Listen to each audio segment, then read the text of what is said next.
made a major mistake building this shed, so let me explain. When I set out to build this shed in summer of 2025, I had two objectives.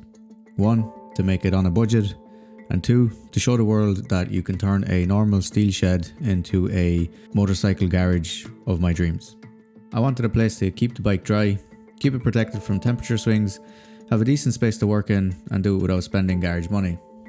So I got rid of the wooden shed that was already there on the property, laid down some foundation, had the shed bought, supplied and erected by a company, and then purchased some OSB along with 40mm insulation board to insulate the walls. I insulated all of the walls, the doors. I also had electricity ran through the shed,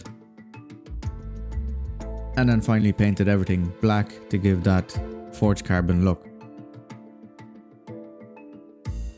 I also painted the floor, and then the last thing to go in was the tuff tiles in BMW colours. I uploaded the video to YouTube and it started getting traction, but there's one thing that kept popping up in the comments. The ceiling was definitely the biggest mistake of not insulating it. Is what the majority of people were saying in the comments of the video. So was the internet right? Did my shed lack a key feature of insulation? There was only one way to find out.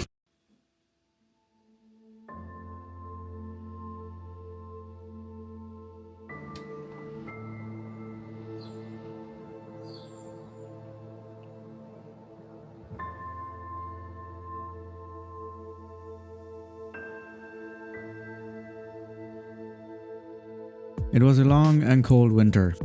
The humidity levels in the shed didn't drop, but I made sure to keep an eye on everything like tools, the bike, and also the roof. Like the internet had said, the roof did drip. It is a non-drip roof, but there's only so much that it can do to withhold against moisture. There was a week where every single day it was around minus or even below, and the humidity levels were always high. I checked every day just to make sure that there wasn't any water dripping on the tools or the bike, and everything stayed dry. Yes, there was spots on the roof where you could see the water dripping down or starting to drip, but it was never a case where I was worried or concerned about anything that was in the shed. So to put a long story short, the internet was right. The roof didn't hold up against the moisture, and it was starting to give in. So this was during winter, and what does it look like now?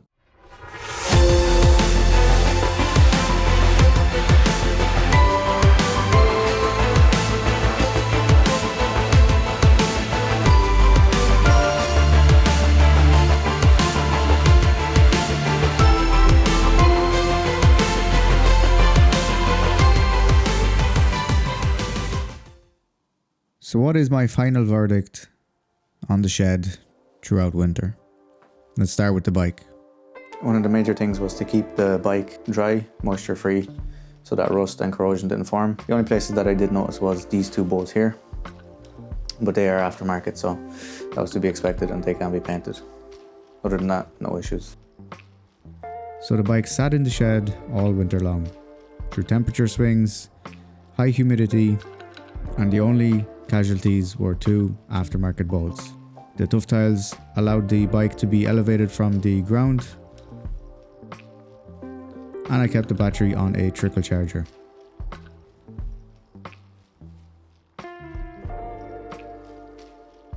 I also ensured to keep the bike covered just to keep the dust away, but keep air circulating through the cover and through the bike to prevent any damage.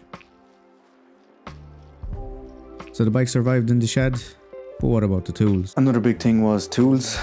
So they are the most prone to moisture, corrosion and rust. As you can see, throughout the winter, they kept up fairly well as well.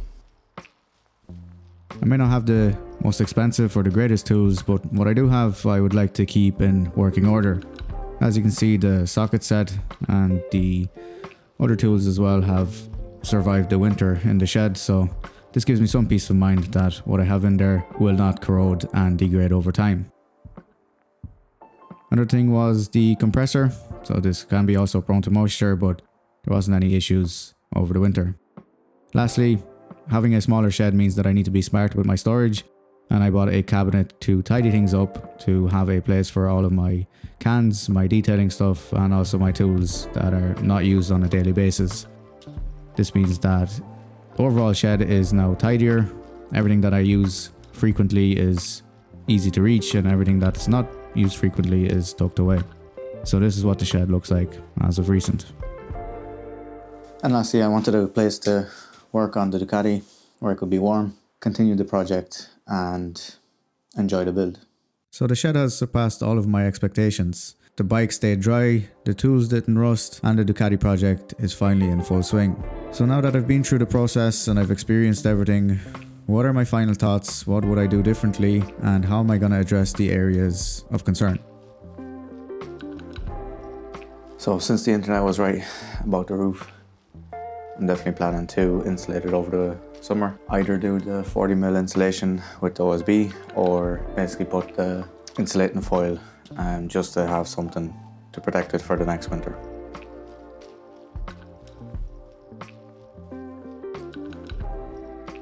If I was to do it again, I would probably go for the Kingspan already insulated shed instead of doing it this way, because it is airtight and there's a lot that goes out through the doors of the shed other than the roof and obviously the floor. Investing a bit more into a Kingspan shed would mean that all these issues basically go away. And although it's a big enough shed, if I had the space, I would have definitely went 3x5 instead of 3x4. That gives you that bit of extra room to play around with the setup of the bench, all the storage racks and the bikes as well when they're in here.